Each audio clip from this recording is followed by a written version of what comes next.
The Los Angeles Kings could not afford to lose Anze Kopitar and Adrian Kempe both in the same offseason, so they paid for a little certainty.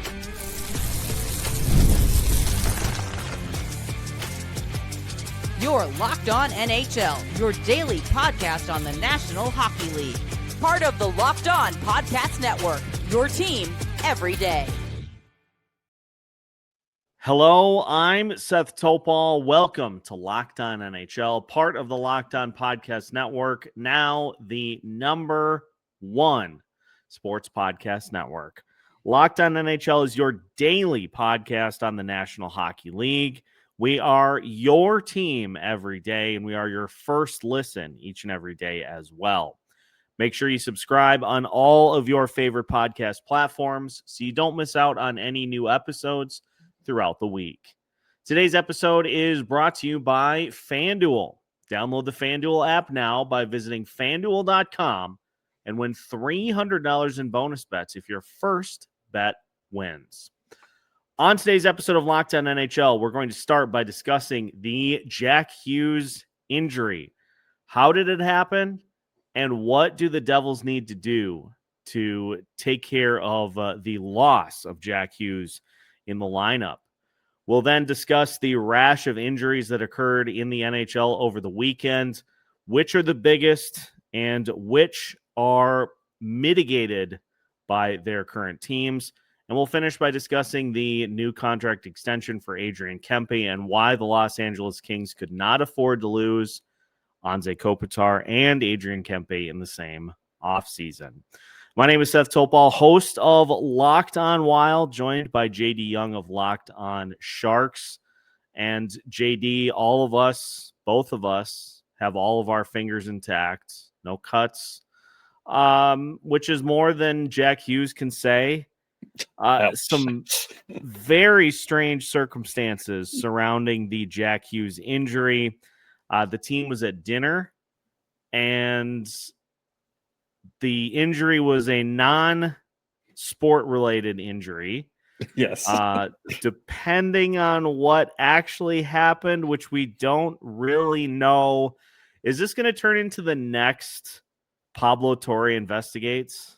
Ooh, that would be great. He does excellent work. Yes. This, like, two things that come out. One, I don't think we're ever going to know the actual truth of this. I think everybody who's at the dinner is sworn to secrecy. This is going to their grave with what happened. Yeah. And two, it kind of reminds me of when my kids break something, but the first thing you hear is it was an accident and they don't want to tell you the details because they know they were doing something that they weren't supposed to be doing that led it to whatever item got broke. It kind of has the dad instinct is flashing right now. Somebody was doing something they weren't supposed to be doing. But again, I don't think we're going to get the full story of this. So you feel bad because Hughes was having such a great start to the season this year, right? And we know the Devils, they missed Hughes last year. They limped into the playoffs. They get crushed in the first round. Just were not the same team. This year, this Devils team went off to a great start, right? They won 8 straight games. I know it kind of fell back to the earth a little bit here as of late, but this team, with Jack Hughes, felt like it could be a potential dark horse Stanley Cup winner. And this is a team that needs to maybe add a little bit more, as we're going to hear from our Devils host here in just a second. But this has to be crushing for Hughes because injuries suck. But when injuries happen away from the game, it feels even worse because it's just it's not like it's preventable, but it feels like it should be more preventable. Yeah, and before we dive into how the Devils mitigate this, I think it's best to go straight to the source. So let's hear from Locked On Devils how the Devils navigate losing such a talented player for an extended period of time. You cannot come in second place for Ryan O'Reilly or another center. You need center depth anyway. Even if Jack Hughes did not slice his hand on a glass in a Chicago steakhouse, he needed center depth anyway. The center depth was not good enough. And before the center depth may have decided how far this team goes in the playoffs.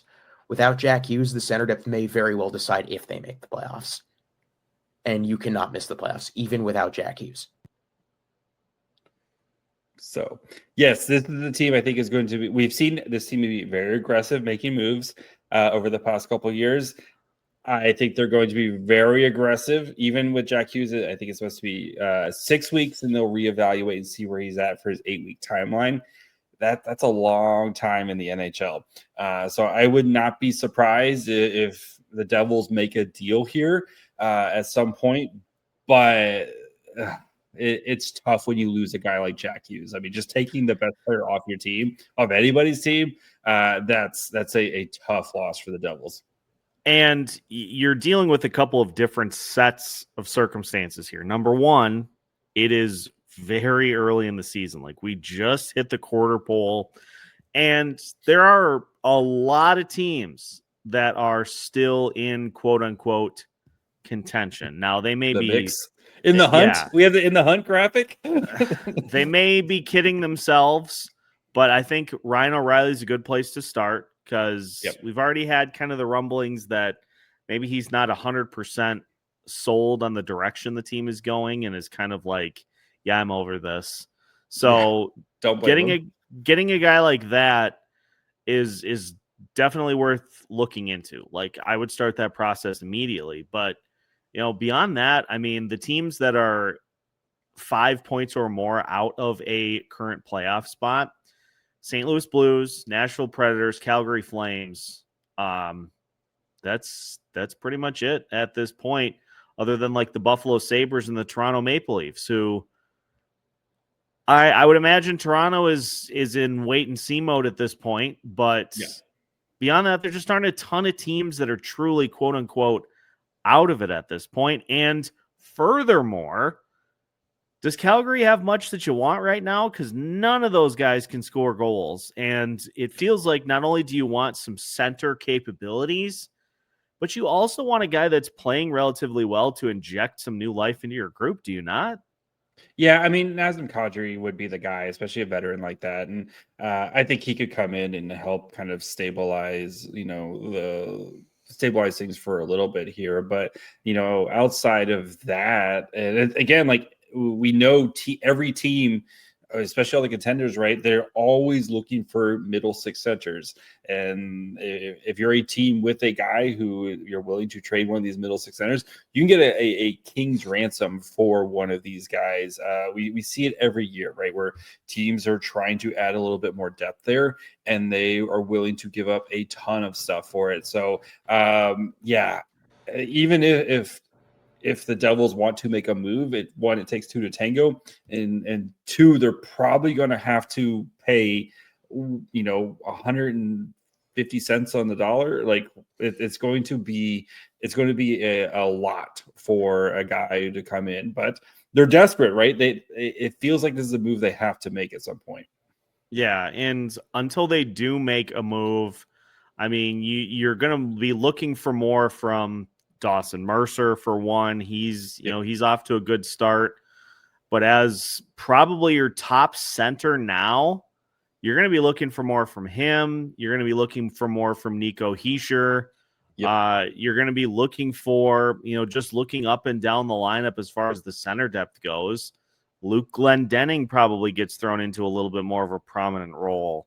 It's just, you need the guys that are current center depth to step up, to hold serve until you can bring somebody else in to majorly impact that area. But yeah, this is, for a Devils team that was off to a great start this year, this is tough. Yeah. I think with the Devils, though, I mean, you look at like the blue line to help provide some of the scoring here. And the good thing is they have so many pieces on the blue line. Simone Nemec has really found his game this year, right? You have Luke Hughes, who's one of the most exciting young defensemen. Dougie Hamilton, I know, has been dealing with some injuries here and there, but still can put the puck in the back of the net. So it might be a score by committee thing, but how long can you count on that to be consistent, right? And especially again, like trying to replace Jack Hughes' his production, and it's not like the goaltending this year has been great at all. Jacob Markstrom has really struggled this year. So like maybe if it's like, okay, we can't win, games 4-3, can we try to win games, 2-1? I don't know right now if Markstrom's playing that way to where you can try to play that style of hockey or at least for long stretches. So yeah, I'm interested to see like the Devils. I think this is a big kind of couple weeks for them to see how they deal with this Jack Hughes injury, and then and how they kind of get themselves ready for what they hope to be a long playoff run. And Jake Allen off to a good start, to kind of counterbalance what Markstrom's doing. But how aggressively do you want to push on the Jake Allen energy reserves at this point in the season to kind of guide you through this? Oh, man, could you imagine both your goalies 35 years old? No. Could you imagine not having a young up-and-coming goaltender to just breathe life into the bones of your franchise? Couldn't be us, Seth. Could not be us. Could not be us. Could not be us. To be fair, though, I would definitely take Joel Hofer, but ouch. Jesper and Yaroslav. It's the Y sounding names that are doing the best. Spencer Knight too. Thank you. The number one goalie in goals saved above expected in the entire NHL is Mr. Spencer Knight. He's got a couple more games in his belt than Askarov and Falstead, but what a great time to be in the NHL right now. Young goaltending, it's soothing these old bones right here. You know what is not soothing these old bones is more injuries. And I have a tweet that is so long from Elliot Friedman, it may take the entire segment to read through the latest rash of injuries. There are a few, and there are some sizable ones that are going to need to be mitigated somehow by the teams that they play for, including, how'd you like to get hit in the neck by a puck? We'll talk about all the latest injuries. Yeah, it's not great. We'll talk about all the latest injuries as we continue today's Locked on NHL right after this. Today's episode of Locked on NHL is brought to you by FanDuel. The NBA is in full swing, and there is no better place to get in on the action than FanDuel, the official sports betting partner of the NBA. Even if you miss the start of the game or want to ride the hot hand, FanDuel has live bets on everything from who will score next to fourth quarter comebacks. Plus, you can even combine your live bets into a same-game parlay for a shot at a bigger payout. It keeps every game exciting, especially when your team is making that late push. If you're looking for a fun way to cash in on your first $5 bet and potentially win $300 in bonus bets, the Edmonton Oilers, just pick the team that they're playing on a nightly basis, and you're in a good spot to potentially cash. They got absolutely slaughtered by the Buffalo Sabres at the time of this recording, 5-1. So just pop open the calendar, and the next team that the Oilers play, pick them to win outright. Right now, FanDuel is giving new customers $300 in bonus bets when your first $5 bet wins. So head to FanDuel.com to sign up and play your game with FanDuel, the official sports betting partner of the NBA. Welcome back to Locked on NHL. Thank you for making Locked on NHL your first listen each and every day. And thank you for making Locked on the #1 sports podcast network.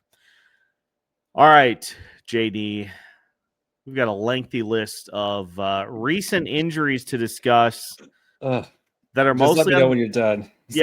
Send me a text message. This is mostly on the playing side, too. This doesn't involve team dinners. This involves team play.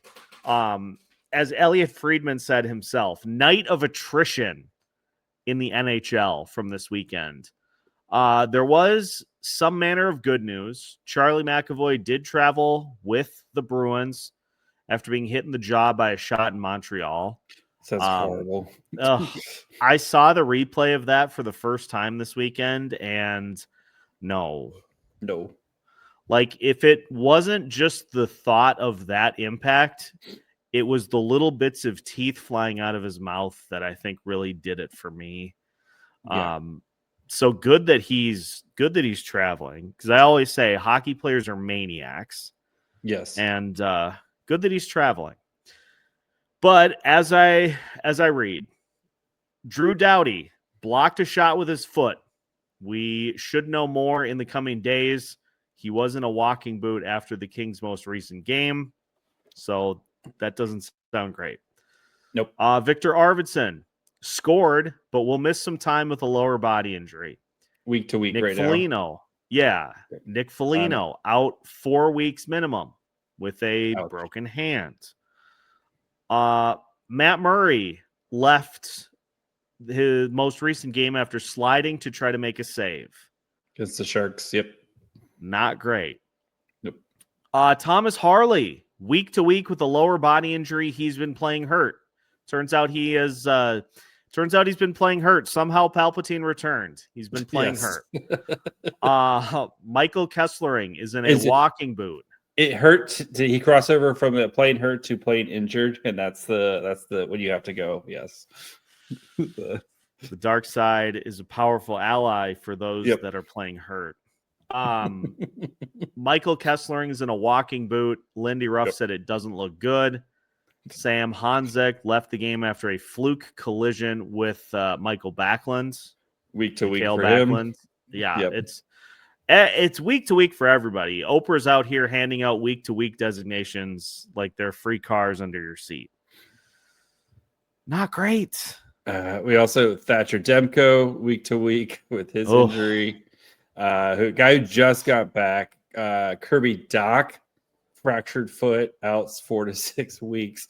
Caden Gooley also out for a long time as well. Jeff Skinner is going to be out week to week. Yeah, tough week for weekend for injuries. So which one of those are you most worried about for their respective team? And I'm going to start with the guy who got hit in the neck with Charlie McAvoy, because one, getting hit in the neck, like, there's not many other places in the body that I think I would prefer to get hit or like than the neck, if you had to choose. But with the, like, how well the Bruins are playing this year, which I think the Bruins are one of the big surprises of the year, but just how top heavy this team is, right? With the way that they're playing games, like, they're really relying on Swayman, and they're really relying on kind of like shutdown defense and try to get, they'll be getting a lot of scoring from different places. But McAvoy's a big reason for the success of the Bruins. And you wonder, with him being out for whatever length it is, you do wonder if this could really take the sails out of a Bruins team that is, I think, punching way above its weight right now. My biggest concern, it's got to be Thatcher Demko. I mean, this is a potential really dicey situation for the Vancouver Canucks. And I know a 3-year deal is not an eternity, but $8.5 million per year for a guy that has made above 35 starts a season twice. Yikes. Yeah. Yikes. And Kevin Lankinen has just got back. Yeah. Kevin Lankinen has not been good this year. They have also had a couple of starts from another goalie that has also been very bad, by the name of Jiri Patera. Not great. The goals against average of the Vancouver Canucks is almost a full goal higher than what Thatcher Demko's current goals against average is. So you've committed a ton of money for him to be your number one guy, but he's not like he can't help you if he's on the trainer's table.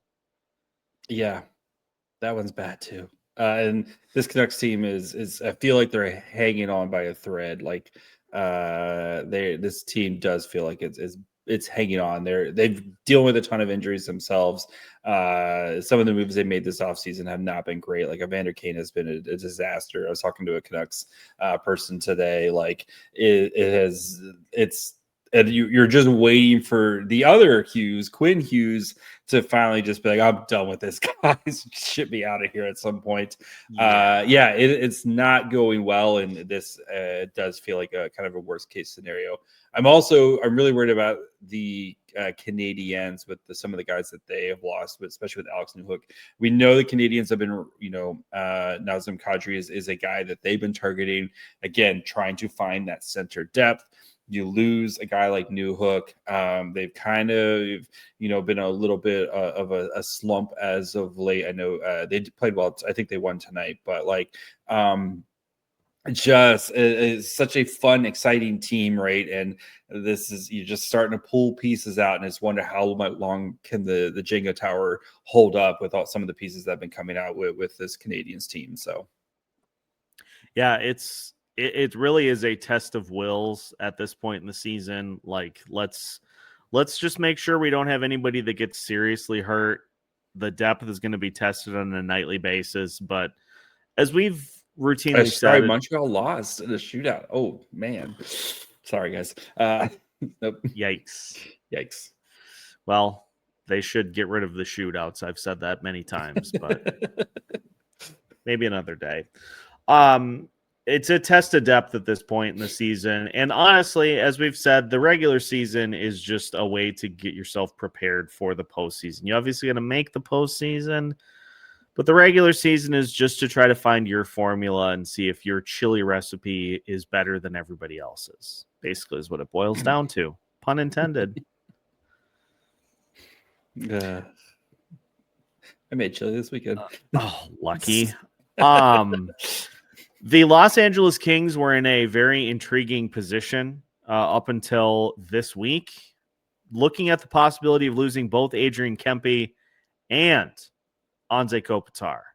But the Kings ensured that one half of that combination was going to be sticking around. We'll talk about the new money that is going to one of those players, and I guess we'll reveal the surprise right after this. The guy retiring, or yeah, is it the guy retiring? Did he get talked out of it, or is it the other one? I guess we'll tell you right after this.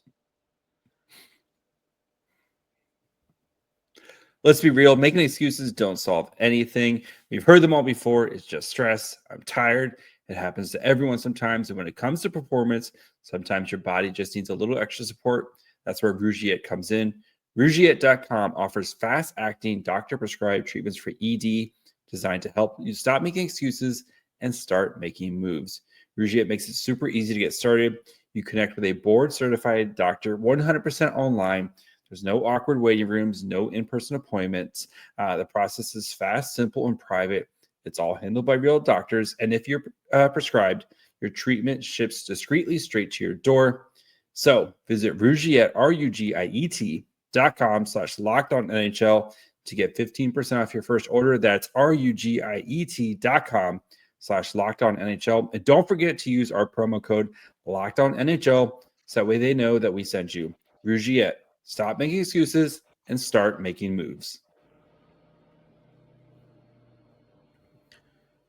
Final segment of today's edition of Locked On NHL. Once again, we thank you for making Locked On NHL your first listen each and every day, and for making Locked On the #1 sports podcast network. Big extension for Adrian Kempe, an 8-year, $85 million contract with the Kings that was signed yesterday. So Kempe becomes a certainty after being a potential unknown for the Kings. We're also dealing with the retirement tour for Anze Kopitar. JD, I was reminded today that the Los Angeles Kings general manager is Ken Holland. Always seem to forget that fact after his successful stint with the Edmonton Oilers that ended in no cups. But this is a big one for the Kings. You're losing Anze Kopitar, who has been a fixture on that team forever, and losing one is something that you can manage. But losing both of these guys would have been a very big hole for the Kings to have to try to fill. Yeah, they had to do this deal. And was it more than you expected? Probably. $10.6 million a year for 8 years. He'll be 37 when that contract expires. So I'm sure definitely has no chance of turning into sour milk at some point. But that's just the business. That's what it is, right? With these deals, sometimes is you're forced into a position where you have to sign a player like that. And it's like you said, this also, I think, shows when they signed him to his previous deal, that 4-year $22 million a year, or $22 million $5.5 million bridge deal, why I hate bridge deals so much, right? Where you kind of get stuck with having to pay more on the back end when guys are usually not in their prime. Just sign if they're good young players, just sign them early for as long as you possibly can, and it usually works out for you. But anyway, for Kempe, though, he has been a very good player for the Kings. He's got two seasons with 35 goals, another season with 41 goals. Has gotten off to a good start with the Kings this year with 19 points in 20 games. And the price tag's probably a little bit higher, but I think it's also just the new NHL where you're going to see more and more players signing over $10 million. And I pose the question to you: would you rather have Kempe, or would you rather have 1.5 Cam Fowlers at $6.1 million? I mean, anytime you can get more than one Cam Fowler, I think you got to do it. Foul-eye is foul-eye, right? 100. My gosh. This also brings up another interesting quandary for NHL teams, and yes, the word of the day today is quandary. Is free agency is it dead at this point? It's so bad. We're looking right now. You're looking at Artemi Panarin being the big. Ready for the list? Here's the list. Yeah. Artemi Panarin, who's a great player, but you have to, of course, bring in all the off-ice issues, and he's also will be 34 next year. Rasmus Anderson, who will be 29.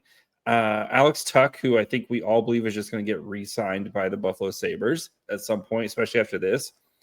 Mike Matheson, who will be 32. John Carlson, who will be 36. Nick Schmaltz, who I think the Mammoth are trying to actively re-sign right now. Anyway, Adam Lowry, who will be 33. Evgeny Malkin, who will be 39. Jaden Schwartz, who will be 34. Stuart Skinner, who I don't think anybody's going to touch with anything more than like a 1-year prove-it deal. Alex Ovechkin, who might be retiring at the age of 40. This free agency list has gotten really ugly really fast. And I think this goes back to, I think the point you're going to say is building through the draft and taking care of your own players is becoming more and more important in the NHL, especially with this expanding cap, where you have to you need to draft and develop and just sign players for as long as you possibly can if they are good to great players, right? Yeah. The only time that you are going to see high caliber players is if they demand a trade. That's the only time you're going to see high caliber players moved. And this is just going to be what finally reinforces hey, we got to build and develop from the draft. And so I kind of wonder with this, if this is going to lead to more teams switching from, hey, let's go for it, to, hey, let's keep a high pick in mind. I kind of wonder if that's the cyclical effect of this, is that you see all these teams pushing, and now because of this, we're going to see more teams kind of back off. Or if teams are going to be more willing to make trades for players who have some contracts, where it's just like they're RFAs, or they have a couple years like left on there where they want to have some certainty of a player and some control of a player. You wonder if you're going to see more and more of that. And we saw some of it last year. I think of a guy like Jake Wallman, who got traded from the Sharks to the Oilers, who was, like this, he still had a year left on his deal. They brought him over there, and then he ended up getting an extension this offseason. But you do wonder if maybe you see more of that, where teams are looking for players who are, still in their primes, or maybe starting to exit their primes a little bit, but have some team control, and so that way they can try to bring them in, get them here, and then re-sign them, because free agency is becoming a wasteland of players right now, of scraps and stuff. So Tony Stark built this in a cave with the 2026 free agent class. Rasmus Sanderson doesn't float your boat. Future Vegas Golden Knight. No, he sinks it.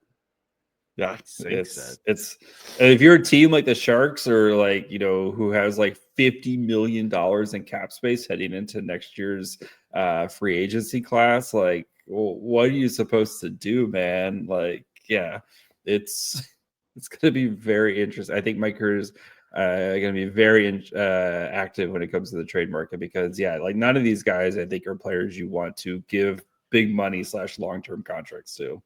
So could I interest you in Braden Shen? I need all the Shens, Braden and Luke. When you can, go grab a Shen.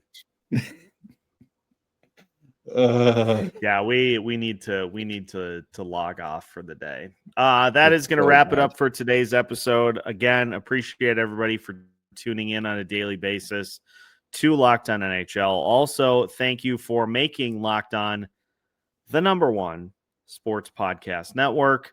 Make sure to follow on your favorite podcast platforms. Make sure to like today's video on YouTube. And make sure to stick with us through the rest of the week. We have a full array of hosts throughout the week, breaking down the biggest topics throughout the NHL. You can find our new episodes each and every day of the week right here on Locked On NHL. We are your team every day, part of the Locked On Podcast Network.